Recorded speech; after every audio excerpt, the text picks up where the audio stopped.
Di Malaysia tak ada siapa pun yang mengatakan mereka Wahabi.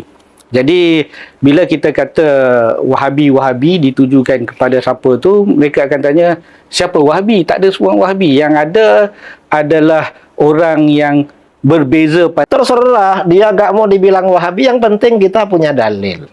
Ada hadisnya. Kita ini yang Ahlus Sunnah, walaupun kampungnya bukan Darus Sunnah. Dan orang menamakan kampung Darus Sunnah itu gak perlu.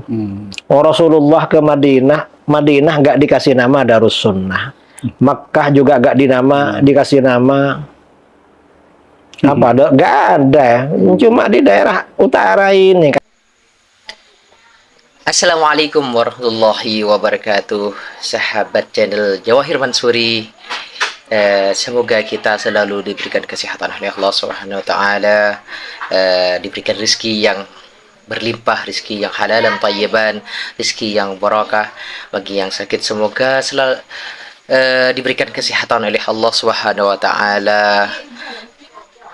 Yuk kita lihat atau dengarkan bagaimana penjelasan dari Kiai Idrus Ramli tentang bagaimana kampung sunnah seperti Syiah atau siapa itu Wahabi. Kita lihat penjelasan dari beliau.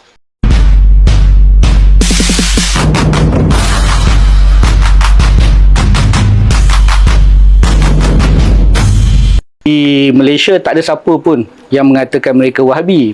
Jadi bila kita kata Wahabi ditujukan kepada siapa tu, mereka akan tanya siapa Wahabi? Tak ada seorang Wahabi. Yang ada adalah orang yang berbeza pandangan dengan kita. Dia kata mereka ni berbeza pandangan dengan kita. Kita bermazhab Syafi'i. Jadi mereka ni berpegang dengan mazhab lain, Hambali. Jadi bila mereka berbeza dengan Syafi'i, mereka kata kita yang memberi gelaran kepada mereka sebagai Wahabi sebab mereka beza dengan kita.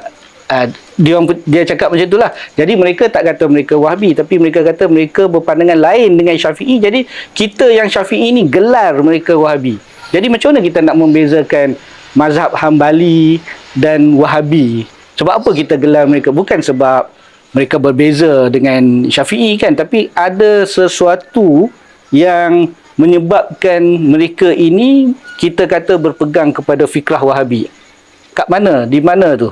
Jadi begini, orang kita ini di rumpun Melayu ya, Malaysia Indonesia, itu kan mazhabnya Syafi'i. Kalau ada orang tidak ikut mazhab Syafi'i, kalau dia ibadahnya sama dengan Hanafi, berarti Hanafi. Kalau dia serupa atau sama dengan Maliki, berarti Maliki. Kalau dengan Hambali, ya berarti Hambali. Nah, kalau sama dengan Wahabi, mau cakap apa? Berarti Wahabi. Dan ini ada dalilnya di dalam hadis sahih. Sabda Rasulullah SAW, man tashabbaha biqaumin fahuwa minhum. Siapa yang menyerupai suatu kaum. Nah, mereka ini kan menyerupai Wahabi kan? Fikrohnya, manhajnya, apanya menyerupai. Berarti termasuk dari mereka. Ya ini berarti termasuk Wahabi. Gampang aja lah. Dia yang nggak mau dianggap Wahabi, nggak ada dalil itu. Karena pandangan-pandangannya yang berbeda dengan umat Islam di Melayu, itu justru sama dengan Wahabi. Berarti Wahabi. Karena di dalam hadis, man tashabbaha biqaumin fahuwa minhum. Siapa yang menyerupai dengan suatu kaum, berarti bagian dari mereka. Ya dari Wahabi itu maksudnya. Sudah jelas ini. Terserah dia gak mau dibilang Wahabi, yang penting kita punya dalil. Ada hadisnya.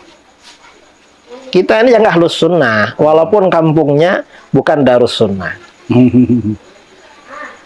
Dan orang menamakan kampung Darus Sunnah itu gak perlu. Rasulullah ke Madinah gak dikasih nama Darus Sunnah. Makkah juga gak dikasih nama apa? Gak ada. Cuma di daerah utara ini kasih nama Darus Sunnah. Entah mana dasarnya, gak jelas itu. Gak jelas, gak punya dalil itu. Tapi ada mirip dengan Syiah. Syiah ini karena apa namanya ya, Kan ada dua tanah suci, Al-Haramain Asy-Syarifain. Dua tanah suci yang mulia. Ada kota yang sangat dipuji oleh Syiah, yaitu Najaf. Najaf.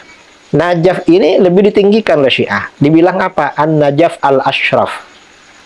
Najaf paling mulia. Maksudnya lebih mulia dari Mekah, Madinah.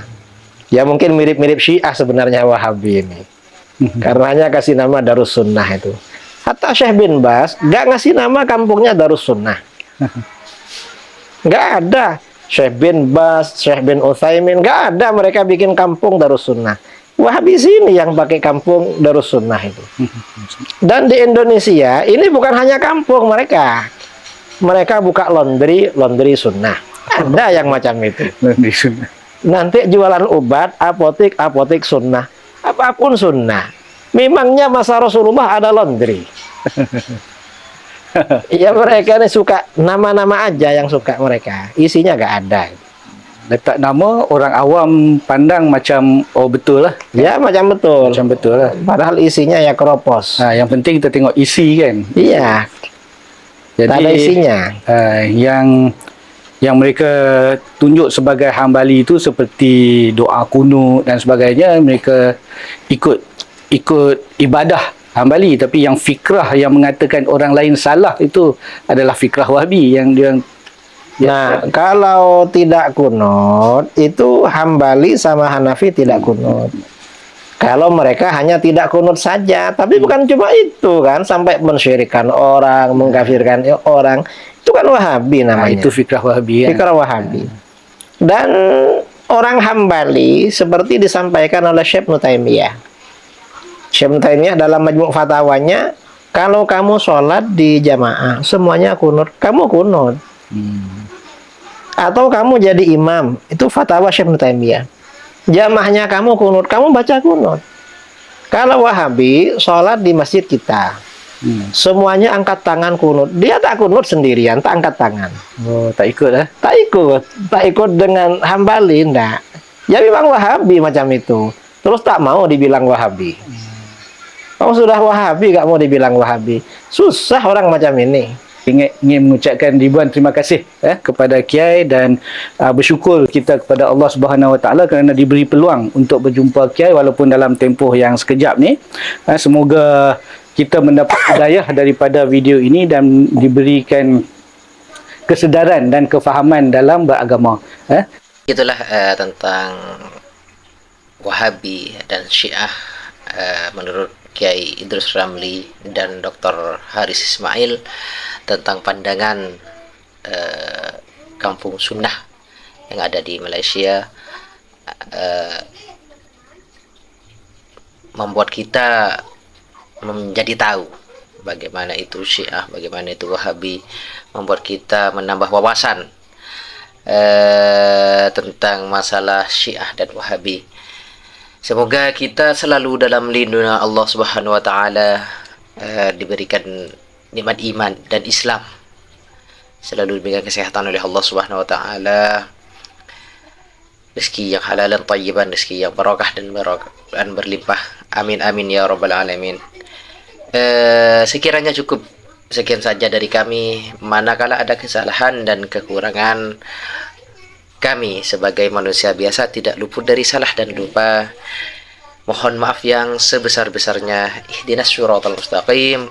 Assalamualaikum warahmatullahi wabarakatuh.